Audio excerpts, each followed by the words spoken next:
I will say that this is just element of authority stuff there with the 6 as well, is that we feel very responsible for our actions and we're trying not to project, but in the process we project. So if it were me, projection means I'm taking what's true about me and assuming that about everybody. And so in my head, I'm assuming that I'm going to be at fault if I miss that flight, or I'm going to be at fault if I chose the wrong microwave or couch or whatever. Or I'm going to be at fault if I made a bad decision because I didn't think it through. You got to think it through. And so that whole inner thought committee thing about thinking it through is really a way of saying that's what responsible authoritarian figures should do. So if I'm making a decision and no one else is making it with me, well, then I want to consult someone. That's what it would be the responsible thing. And so it's not like the right thing, and it's not like what I feel, but it really is this responsibility authority thing, because we desperately want to be trusted, and at the same time we don't trust others. So it's a real merry-go-round there. Like, if I can't trust myself, then why would I trust anyone else?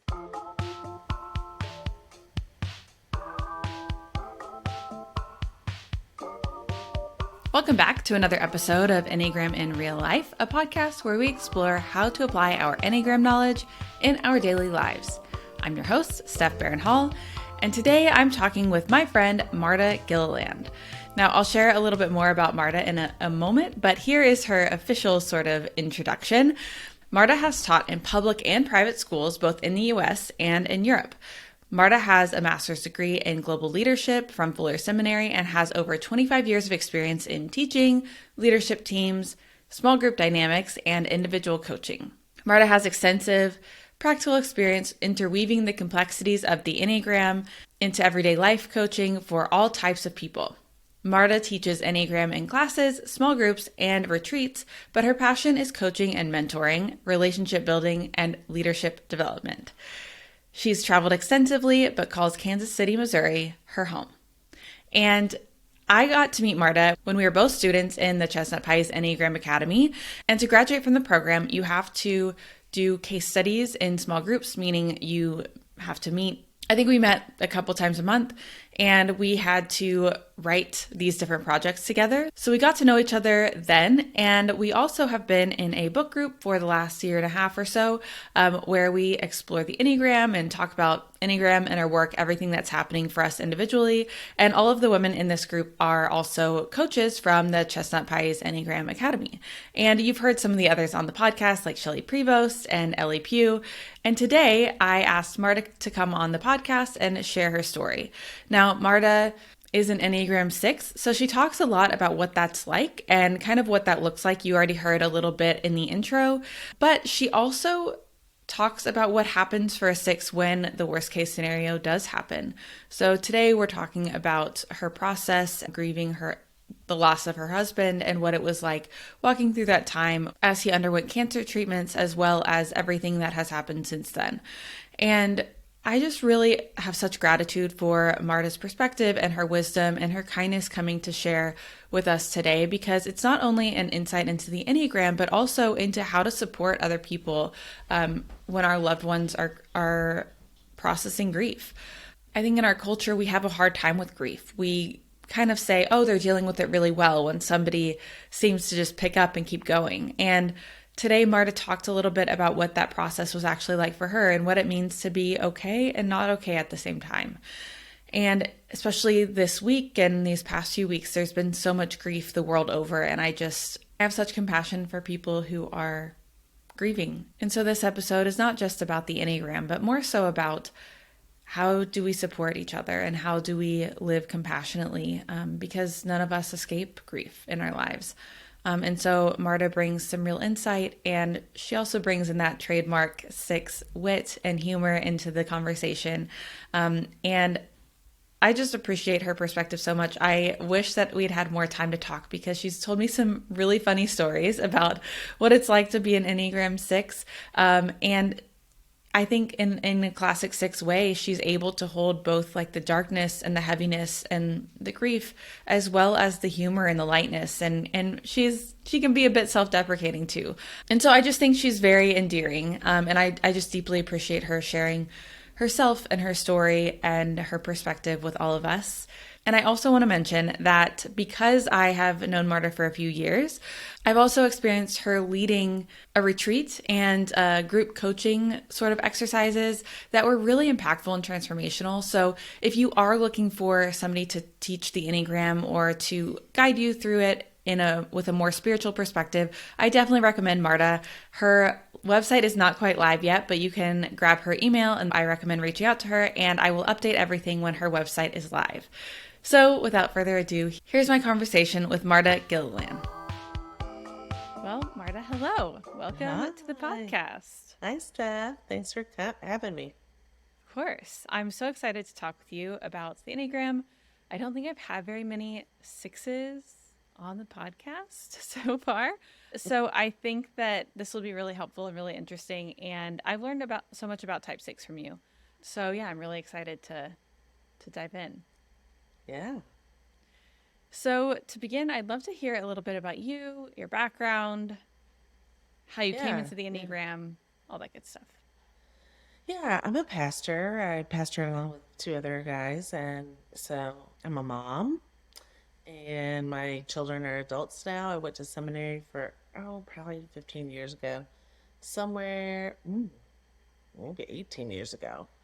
And I learned about the Enneagram there in seminary, just kind of through some other students, but I didn't buy it. I was like skeptical from the get-go, which should have been a hint. But I was just like, I think this stuff is a bunch of bull. And then, there was this symbol on there that looked really cultic. And I was like, this is not okay. And then, of course, when I started to read more about it and it was encouraged to find out more about myself, to be more self-aware, then it took a whole nother process to find my number.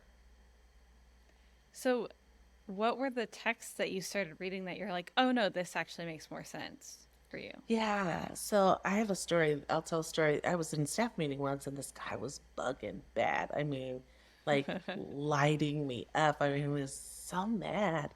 I mean, mad enough for me and I've always had like, I have access to anger. I don't know why. And I actually felt a very emotional person. And even when I took the tests, I tested as a 2, but it never sat right with me. I was like, I'm not a 2. I'm just not that helpful. Usually 2s are helpful, and I'm just, in the back end of it, I'm not that helpful. And so I went and read Be Your Chestnuts, 27 Types. And then I also had read The Wisdom of the Enneagram. But I used it more because they're pretty thick. I used it more like a resource book. So I tried to flip through it. Like, I'm going to find out what number that guy is. I mean, I don't know what number I am, but I'm really going to figure his psyche out and try to figure out why I'm so mad and what makes him tick. Why does he do this all the time? And I kept reading and I kept reading. And I was sitting there thinking, and I got to the 6, and I turned to my husband and I said, so, like, who's on the committees in your head? Like, do you have pictures of people that come up in your head when you're thinking about, what to do? He said, what are you talking about? And he was a 5. And I'm like, like when you think about things and think about how things go down, like you're going to, ask for questions and get advice from, who's on your committees in your head? He said, me. I'm the expert in everything. And I went, wait, you don't have like committees in your head or like flow charts, like, of thinking through things? And he goes, no, I have no idea what you're talking about. Everything in my head I've read, and everything comes from me. And I thought, oh, I'm the 6, not the other guy. Yeah. It was me. So it was a real light bulb moment to think, I project a lot, which I didn't catch on to, and I still do. It's a matter of habit.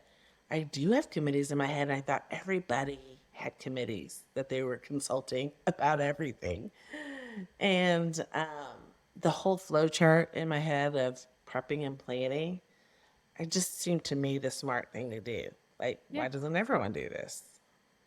Yeah. I had a six tell me that when she planned her flow chart, she was like, okay, these are the decision points. And then these are the points where I Yeah. need more information. And she already Yes. had that planned out. Yes. And the thing is I don't even know I'm doing it. Yeah. It comes second nature. Like that flow chart just came and went, and I'm on to the next one. Hmm. So there's something comforting in the process of creating it that actually gets rid of whatever the problem was. Yeah. Do you remember the flow chart? Not often. If I Okay. did, I don't think I'd do it again. I think it's actually not the content of the flow chart, but the process Okay. of creating it that helps calm the anxiety, which for me, I never really connected with. That's why it took me so long to type because I never thought I was a fearful person. I thought maybe an angry person, I would do that, or an emotional person. But really, I was square in my head and I was thinking about how I felt. I wasn't actually Mm, feeling it. It wasn't like the center of my knowing. I was square in my head the whole time. yeah. Yeah, that makes sense. I want to hop back to the fear versus anger thing in a second, but I'm curious if now you can name like the committee or are they specific voices, specific people? Are they like parts of self? They are specific people for me, and I know other sixes don't have them, but they're usually really influential people in my life or experts in a certain field. So if I need a medical question, I have my team of doctors. Hmm. If I have a theological question, I have my team of theologians that I trust and some that I don't. And, or if it's like just everyday life, I have friends that I would go, oh, this is the person I'm going to ask about that. Yeah. Okay, so it's not just like committees in your head. It's like you have a list of who's on that committee, but in real life you go and talk to them. Sometimes, yeah, and sometimes I'll just consult them in my head and then make Okay. my own decision because I have over time realized how crazy that makes people. Like it's really annoying, and I just thought, oh, I'd like to be asked my advice, so why wouldn't someone else be like to be asked? But I have a lot of interior designer friends, and I just moved, and they're just like, oh, brother, here she comes again. No. She's gonna ask what couch to buy, and I've learned my lesson on that because usually they tell me, "Oh, you should do this," but then I can't afford it, so Mm, I don't take everyone's advice, and sometimes that's hurtful. So now I'm like, I can do this. I can choose a couch. yeah. Yeah. Or are Goodness. you like thinking, well, that's not actually what I want. It's like looking for reassurance. I've heard sixes talk about doing that before. Yeah, I think a lot of it is about affirmation. And Mhm. so there's a little nuance there between needing feedback for admiration and needing feedback for affirmation. I think sixes, well, I'll just speak for myself. I have for a very long time just thought I can't. It's more of a self doubt than a self critical thing. I'm not that hard on myself in a lot of ways, but I do think I might not be right because I'm not an expert in this. I'm certainly not an expert in interior design. So I need to consult someone who is so that I don't regret it later on. Regret's a Yeah. real tender place for a six Yeah. because we feel like, oh, we should have known better because we spend our lives prepping and mentally rehearsing everything. Hmm. So when something happens that we didn't have in our bingo card, Hmm. it's not good. Yeah. But that's almost where the self criticism comes in, it sounds like. It is, and it's like I should have known, or I should. Why did I not think through that? Um, So and so told me. Now here I am, regretting it. Which is interesting because I've taught, I've taught this for a while, and I know other people just don't live with that as much as they live with I can't fail or I can't be wrong. It's a little different nuance than that. It is like, if only, more of a longing type of thing. If only I had just thought of something else, then we wouldn't be in this spot. It's more of a responsibility thing. Like, I've Yeah. got to be the guardian for the collective, whatever the collective might be. Yeah. Yeah. That makes sense. And it also kind of makes sense why maybe a test would misidentify you as a two. Yeah, or an eight. Like, I thought, nope, Or an I'm an eight. eight. I'm a protector. I'm trying to protect the group here. I'm trying to protect my family or my kids or whatever. Sorry, world, for being a six, because none of these groups need my protection. Yeah. Well, tell me Yeah, more about the anger versus fear concept and how that came up. yeah. I mean, it just is real accessible emotion for me. Like, it's like the lighting of a wick. Like, it just goes. And so I think as I've grown older, I'm less impulsive with the anger and I'm more in touch with how I feel. But I do think because I was in my head, it felt like a sense of justice, which is why I always thought I was an eight. But if I'm really honest with myself, like I was about a two, I'm not that moral. I don't think in terms of right and wrong. Like, I wish I were more moral and I wish I had that kind of I'm just thinking of all the facets of a side of an issue, Yeah.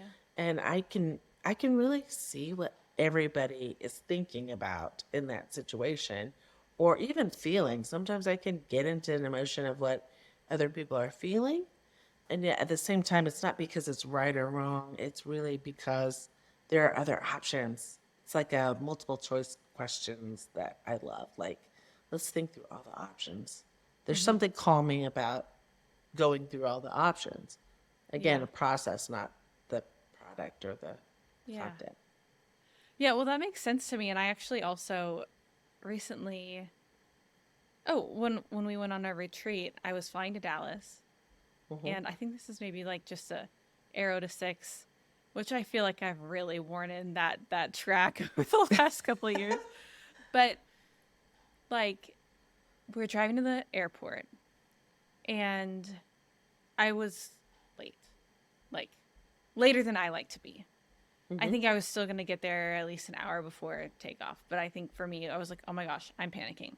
Yeah. So I was like, okay, if they don't let me check my bag because it's too late, I was like running through what I was going to do.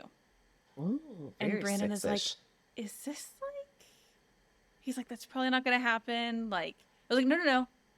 I just need to think through it and then I'll Hmm. feel fine. Yeah, because you have an option. Again, and I thought it was a seven because I don't like being trapped. Mm-hmm. And I don't know what the real nuance is there. I've thought a lot about this, but there is something about when you have options or flowcharts or whatever you want to call it, then you're not trapped. You can find a way out of whatever danger may be awaiting you, or problem, or snafu, or whatever. Yeah. Yeah, that makes a lot of sense because there is that sense of like being backed into a corner when you don't have any way out. And I will say that this is just element of authority stuff there with the six as well, is that we feel very responsible for our actions and we're trying not to project, but in the process we project. So if it were me, projection means I'm taking what's true about me and assuming that about everybody. And so in my head, I'm assuming that I'm going to be at fault if I miss the flight, or I'm going to be at fault if I chose the wrong microwave or couch or whatever. Or I'm going to be at fault if I made a bad decision because I didn't think it through. You got to think it through. And so that whole inner thought committee thing Mm-hmm. about thinking it through is really a way of saying, that's what responsible authoritarian figures should do. So if Mm-hmm. I'm making a decision and no one else is making it with me, well, then I want to consult someone. That's what it would be the responsible thing. And so it's not like the right thing, and it's not like what I feel, but it really is this responsibility authority thing because we desperately don't, we desperately want to be trusted. And at the same time, we don't trust others. Mm-hmm. So it's a real merry-go-round there. Like, if I can't trust myself, then why would I trust anyone else? Yeah. Do you think your subtype plays into that? I don't know. What do you think, Seth? Well, I do. I do you want to share about a little bit about finding your subtype? Sure, sure. So I know some other sixes, especially on my staff, and one's a sexual six and one's a social six. And we just all assumed that I was a self-pressed six because I'm friendly and nice and warm and all of the things that are described in the book, B. Chestnut's book about the 27 subtypes. Because these other sixes we're all different. And as everyone knows in the Enneagram world, the sixes have the most varied subtypes. They are extremely different. They're either counterphobic or phobic. And when I was listening to one of Uranio's podcasts at CP Academy, which we did together, he was talking about comparing yourself to others of your type. And there were plenty of opportunities to be in groups with sixes. And I remember being in a group with a six and being on Zoom with all sixes and the social sixes and self-pres. There were just no sexual sixes there. And the Zoom room was silent. Like nobody wanted to talk. And everyone had that deer in the headlight kind of look. And the social sixes were like, well, who wants to lead? And in my head, I'm like, oh, I'm not like these guys. Yeah. I was like, okay, guys, here's what we're going to do. And just put myself out there. And there was no social fear. And then as I look back, because they also say look back into your 20s, don't let life because life kind of adapts you to Yeah. different things. And I looked back at my 20s, I'm like, I was never connected to fear. Mm-hmm. I did a lot of things as I look back that I had forgotten or that others deemed as risky. Mm-hmm. So I was like, I'm counterphobic. I didn't realize how counterphobic I was. But I think the sequence matters, and we can get into talking about that because my other good friend who is a sexual six, he has a different sequence. He's sexual, self-present, social, and I have a very high social. So that I think explains the difference between his more blunt, direct way of speaking and my little roundabout way, being more warm, I think, on the thing because of our sequence. But I do think both of us are counterphobic. Yeah, that makes sense. But I also do think that you just kind of tell it like it is. And sometimes in a really humorous way, which I just always appreciate, you know. Uh, But I think, not everyone appreciates that. well, you know. Yeah, but I think not everyone in my life appreciates that either. But I do think that sometimes like a sexual subtype with type 6 will have a like more clarity around their issues with authority. Like they're a lot more aware that they have that problem.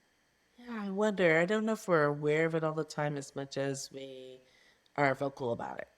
Mm-hmm. Whereas the social dominant's probably going to be concerned about what people in the group. I mean, they can sense the power dynamic in rooms really quickly, and they don't want to upset the apple cart. And Mm-hmm. self-pres ones are the most phobic, right? The most Mm-hmm. phobic of all the sixes. So they're not going to be as vocal about it, even if they do know or sense it about themselves. They probably won't say much about it Yeah. in a group setting. Yeah, but you'll say like, "Oh, I don't know about that."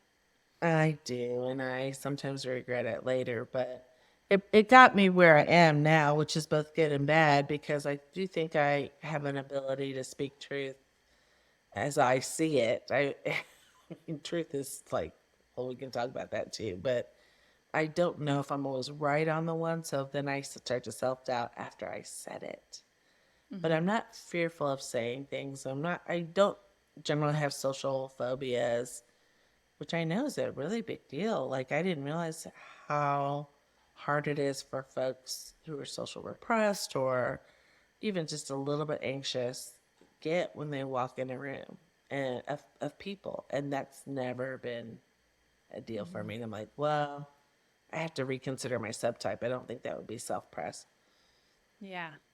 Not to Yes. mention that now I'm pretty sure that I'm self-pres repressed, which is like I don't know what I'm doing. I don't know what I'm eating for dinner tonight. Oh You no. know, It's 5 o'clock, Marta. Yeah. Oh, yeah. Yeah, it is. I have no clue. I'll probably go out again. So those are the self-pressed things that I tend to not, you know, I'm really out of touch with my body, which is another reason why I knew I wasn't an 8. Yeah. Yeah, that makes sense with the intelligence centers. One thing that is often said about sixes is about the worst case scenario thing. And I really like your reframe of opposite case scenario because, gosh, I find that to be so true. Like, Yeah.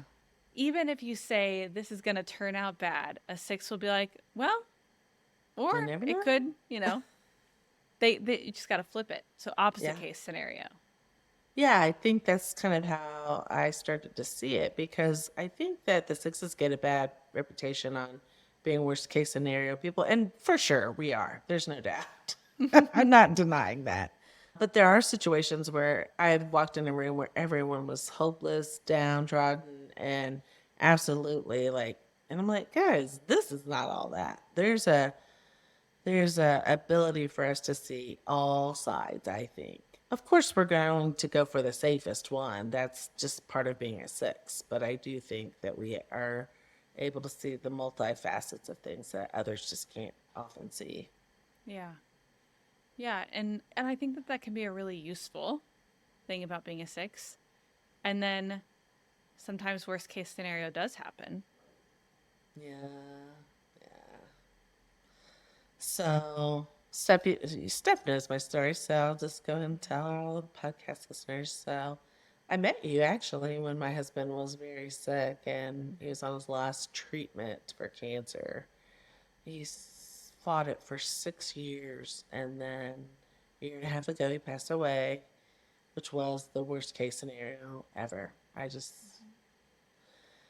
Yeah, is it actually, both of my parents have had cancer. My father died of cancer, and in the worst case scenario thinking, I thought I was going to get it. Like I always Mm-hmm. thought, well, I'm gonna die of cancer someday, so. And people would be like, Mm. oh my gosh. And I'm like, yeah, well, cancer. And then my husband got it. And I just thought, what is happening? It just set me off kilter. Yeah. I was super grateful to have the knowledge I have of the Enneagram, though, because I've said this before. It was a long grieving process because we knew, about a year and a half in that it wasn't curable. And so, you know, it was always one treatment after another, and with some hope, but each treatment brought less and less hope, and it was harder and harder and more suffering, obviously. But I just think that for six, grief feels a lot like fear. Yeah. I don't know if I've talked to other people about how sad they felt and how shocked they felt. For me, it felt panicky. And, and this may have more to do with subtype, but I just thought, well, my immediate thought was I've got to quit everything.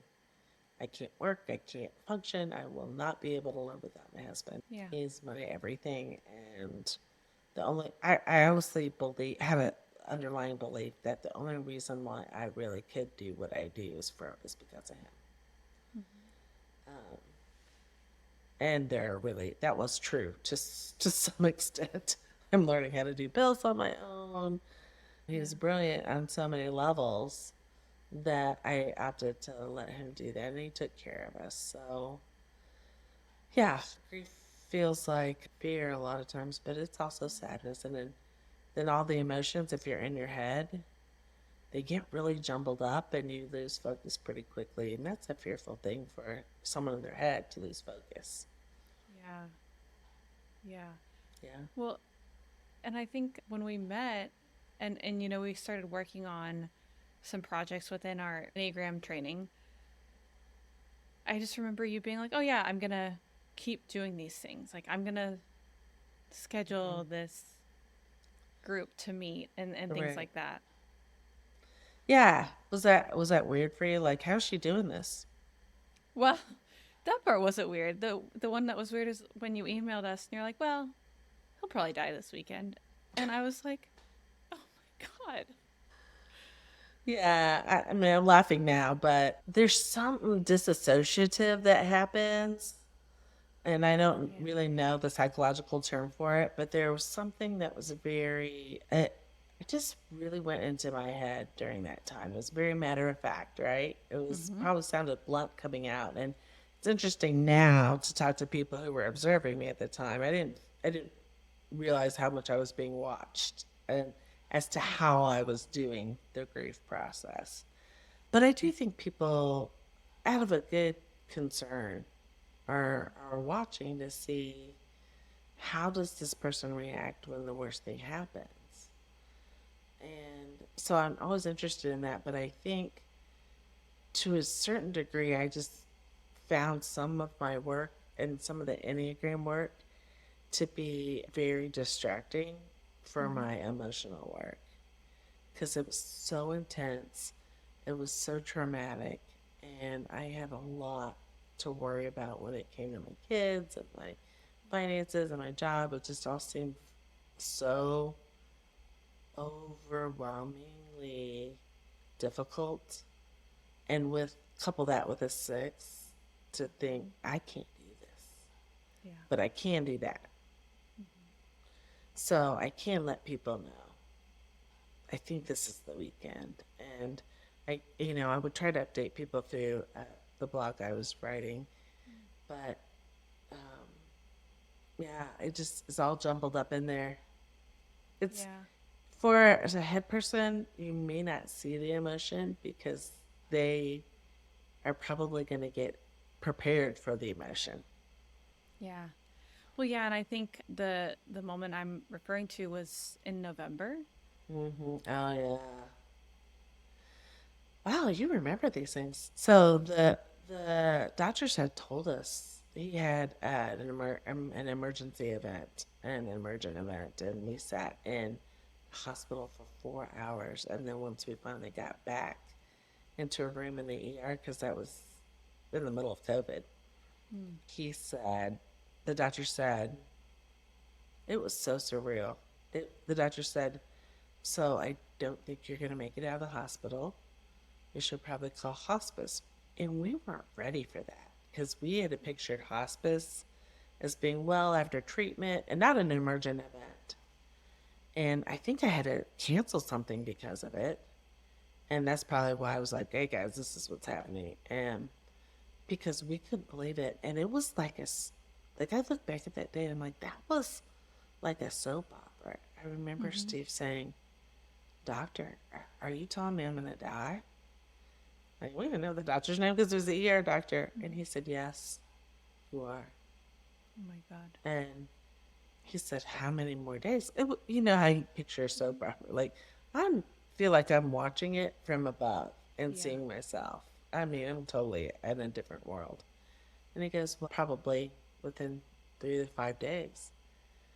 I mean, miraculously, he did not die and he healed himself. And there's a lot of little details that I don't want to share, but it was the end of that treatment. And he then went on hospice and he came in and out of hospice for probably another 4 or 5 months Mm-hmm. because he died in March then of 22. So that was November of 21. There's a whole other 5 months that Yeah. he kind of healed himself and then ran back. But he's young. He was 58 and very healthy and never been Yeah. sick a day in his life.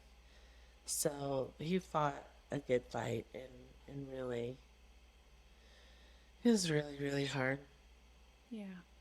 And hearing about your life and your relationship together is like, so you just had such a beautiful relationship. Yeah, thank you. I wish you could have known him. Yeah. He was a five, and we met on a heady level. I think people thought we were Mm-hmm. probably really strange, but he was just he was a social five, so not your typical five, but he just was. He's a good one. He was brilliant and interesting and good. He was so good. Yeah. He's a good one. Yeah. Now you're Thanks gonna for get me sharing about crying. him. I know. Yeah, I know. But I think, yeah, every time you talk about him, it just, Yeah. I don't know. I like hearing your stories about him. Yeah, we're realistic about him. He wasn't perfect, and we love to make fun still the funny things that happen. Yeah. But I don't know anyone who, well, I just don't know anyone who really lived with gratitude like he did. Hmm. And so we have a lot to learn from that, like, and generosity, which is so interesting just to watch someone at the end of their life as the Enneagram 5, which I could probably talk about a little bit better because they're known for, you know, cording up their resources and their energy and all this. But boy, at the end of his life, he was taking visitors and, opening the doors for people. It was just so interesting because he was so protective of his introverted time and his own time. But in the last few weeks and the last few months, he just wanted to see people who we loved. Yeah. Yeah. Yeah. Thanks for sharing that. Yeah. I'm curious if you saw your type play out in this season. Like being like, oh, I knew the worst case was going to happen. Or if this one was not a worst case that you imagined. I think what I imagined was worse than what happened. Oh, I don't know, Steph. I might take that back. So don't, don't, count on that. I think I imagined so much worse, and so many days were good.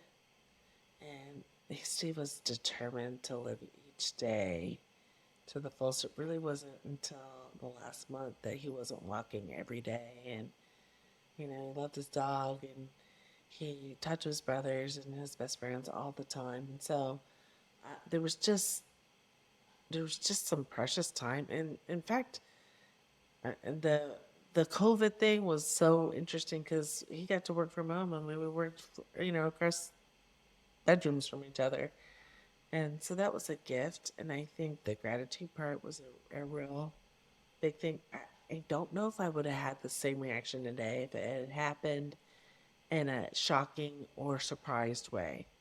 But we had so much time to grieve before he actually died and together and to say what we needed to say and to have the kids in because they're adults and to have them and his brothers and family. Like, we had so much time to think about and talk about dying and death that um, that when it actually happened, it was I mean, you'll hear this from several people. It was a relief from the suffering. Mm. Cancer's no joke, man. It is painful, and you don't know when it's be the most painful, and it steals so much from your life and your relationships and your ability to work, all those things that we had a long, long grief. I was really glad that he was no longer suffering. He he was so sharp and so witty and so smart that I think it was mainly like the chemo fog that bothered him more than any other kind of pain because he really wanted to be able to be sharp in his thoughts. And so when he went into hospice, there was a lot of drugs to keep him from pain. But knowing him as I know him, he would not want to be in that state very long. Yeah. Yeah. Yeah. What do you think? I mean, one, we're terrible at talking about death, like as a society, not you. That had to do a lot. Yeah. But I am. And grief is just hard. Like, I think that's like the understatement of the century. What else can you say? There's no real words that contain it. Yeah. I actually was talking to someone today whose wife is cancer, and I actually think this is where art comes in, and Mm. art can do things that words can't do, a picture or a portrait or a film or a song or a poem.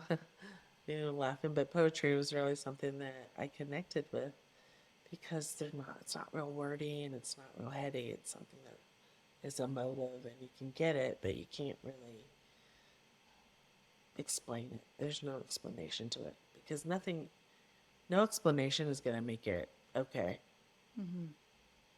or not painful. What do you think that would be helpful, especially for head type, you know, like that getting into your body, getting into your emotions?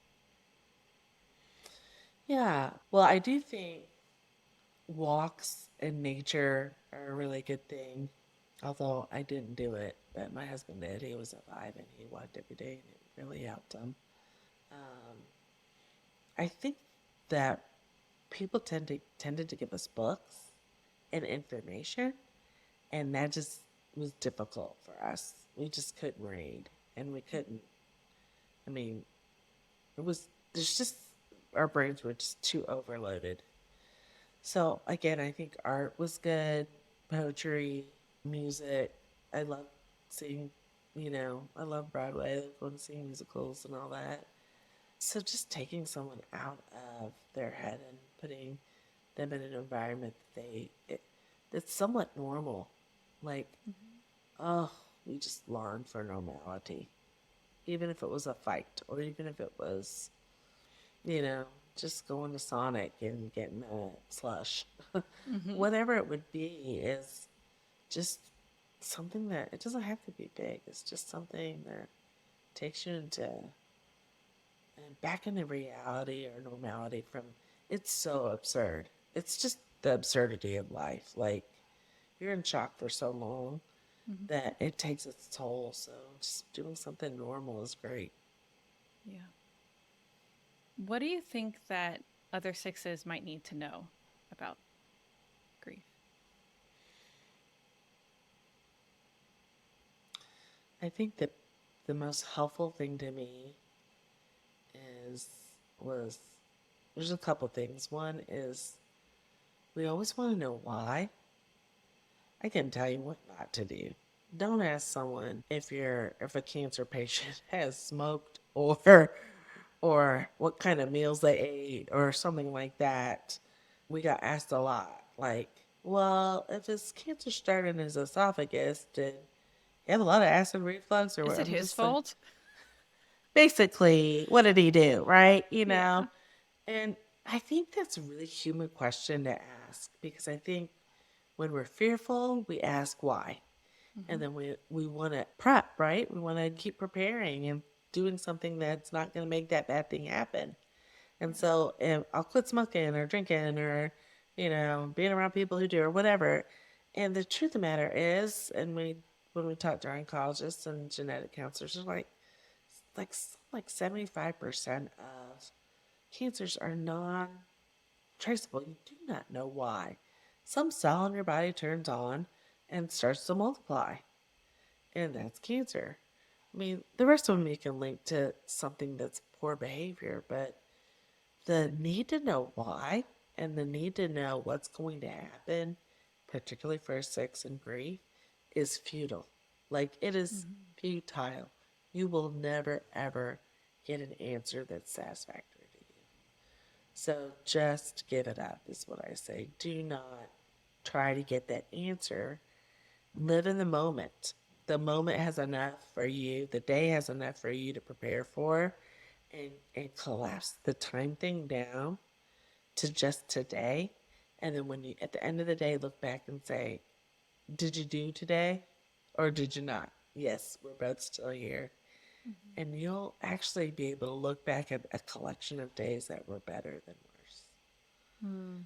So I think our need to know what happened in the past and what's going to happen in the future really makes that process of a six, that whole someone must be blamed and projection thing going on, or the whole I'll feel better if I know what to expect. You're not going to know. And nor should you. And honestly, you don't want to. You don't want to know. because it's all different. Everyone's story is so different. So I can't even tell another cancer patient now, this is what's going to happen and this is what you should do, because every situation's so different. And and the other thing I would say is, this is my counselor. He said to me, I was flipping out, as sixes sometimes do, Mm-hmm. freaking out on him. And he said, what do you want? Of course, I never know what I want. I wanted my husband to live. And he looked at me with that look like, we know that's not going to happen. And I said, okay, I just want you to tell me I'm going to be okay. I just want to know I'm going to be okay, right? And I'm kind of yelling at him. And he goes, and he always sat really still. And he got up and he leaned in and he said, Marta, it's going to be okay. You're going to be okay. And I calmed down, took a deep breath, and he said, and it's not going to be okay. You're not. Because how could you be? How could you be okay with this happening right now? And I thought, yeah, that's right. I'm supposed to be kind of crazy right now. I'm supposed to be kind of out of my mind right now. So the real validation of how hard it is and how traumatic it is to watch someone you love suffer was really important for me as a six. Not why did it happen or what's happening next. I really didn't want to talk about all those things. I just wanted to know, I can do hard things and it's going to be hard. That's all it is. Life is hard. So that was helpful to me. I don't know if it's helpful to anyone else, though. Yeah, I mean, I think it is helpful because when we talk about type 6, sometimes it's like, look at your hands, look at your feet. Like, you're okay, Mm-hmm. you're alive, Yeah. and you're not okay. Yeah. Because it hurts. Yeah. You're in pain. Another good question that my therapist would ask me is, where does it hurt? Mm. And it's okay. Let me locate it somewhere in my body. It was always in my head, like if you have Mm-hmm. a headache, or it'd be in my throat where I wanted to cry, but I wasn't allowing myself to cry. All those things. I think other people feel it in different places. Now I feel it in my joints. Mm. But locating the source of pain in your body and feeling it all the way through, giving yourself space and time to feel all the emotions and all the pain in your body, because the body keeps a score, right? Mm-hmm. And then just knowing this is hard, and then being reminded of the things that you did before that was hard. So I don't know if I'll ever forget this, but there's still things like at work that I'm like, this is too hard, I'm quitting. And then I think, wait, I've done the hardest thing. I've done the hardest thing that I think I can ever do. Hey, I'm still here. At some point, there's a thought that we'll be annihilated by hard things. And we need reminders that we did hard things. Yeah. Yeah, because I think it almost sounds like, too, you compartmentalize, like, almost like you were still waiting for the hard thing to happen. Yeah. And then before I knew it, the hard thing happened. And I looked back and I thought, that was hard. Time is weird too. Like, how grief hits you and how long you go through it, I don't think anyone can predict or know. And it still jumps me at weird times. And I'll talk about it and I cry. And just think giving yourself permission to know that that's a hard thing. Like, I had some comment like, you're really doing this well. And I'm like, who are you? Like, I'm not performing for you. Don't You grade know, me. don't grade me. Don't evaluate me on how I'm doing Mm-hmm. grief. And then I thought, oh, okay, well, I think what they're saying is you did it. Yeah. And to take that and accept it and say, yeah, it was hard. Yeah. And it's still hard. Still hard. Yeah. Yeah, so that's what I can say for myself. I think other even subtypes of six might have something different. I think one thing I learned is people who are ill or chronically ill or have cancer often lose their jobs, Mm. and I think especially women do. Mm-hmm. And I think it's just given me more kind of what is it, energy or gumption to say that's just not right. Yeah. We're gonna do something about that. So I have more energy on maybe my calling, or I've always kind of been in a situation as a female pastor where I've been told that I shouldn't or couldn't do it. And so I'm kind of leaning into that. Well, we'll see about that. Mm-hmm. Look at me, I'm doing it. Yeah, I might not be doing it well, but I'm doing it. Oh my gosh. Well, when it comes to the Enneagram, how do you see your calling playing into that as well? Yeah, I think that I love typing people. I love coaching people. I love sitting in the questions. Mm. And I think sitting in uncertainty with people and being fully present to their life speaks really speaks a lot to me, and I'm able to do it a little bit better now that I've been through significant pain. So I think some of the coaching that I do, whether it be on a team building basis or one on one, is exciting to me. I always learn something. I always Mm-hmm. get more than I give. So I'm really grateful for people who have allowed me to in their lives to talk about hard things and do hard things. Yeah. Yeah. I mean, obviously, you have this experience doing hard things, and even just like the practical mindfulness aspect that you talked about of like this present moment. Yeah, I think that I'm not sure how far you want me to go into it, but I do think that there's a spirituality that I've learned over time of solitude and silence and learning to wait and like I said, be present and learning of the presence of God in my life that is less productive and church oriented and all the things that I think we think of when we think of evangelical church, that really is a connection to God that I think that all that's in there, it's all part of the same story. And I think that meeting people when they're ready for that is something that I'm pretty good at. I can do that. Yeah. Yeah. Um, and so spiritual retreats or things that help people listen to their own situations and notice where they are in their life story as well as where God is and where they can grow spiritually, whatever their faith may be, is and again, what I noticed is there's always our friend Shelly and Chad have taught us about burnout and shock points. It doesn't really matter what faith tradition you're from. There's always a critical journey that we go through, and there's something that is outside of ourselves that we cannot prepare for, and that is going to teach us something.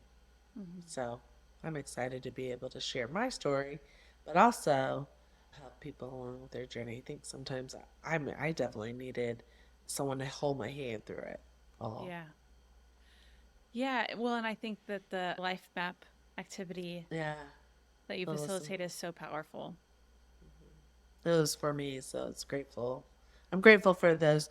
I think all the contemplative practices and spiritual practices that I've been really blessed to be part of really served me well in the last few years, whether it be COVID or work or, cancer, death of my husband.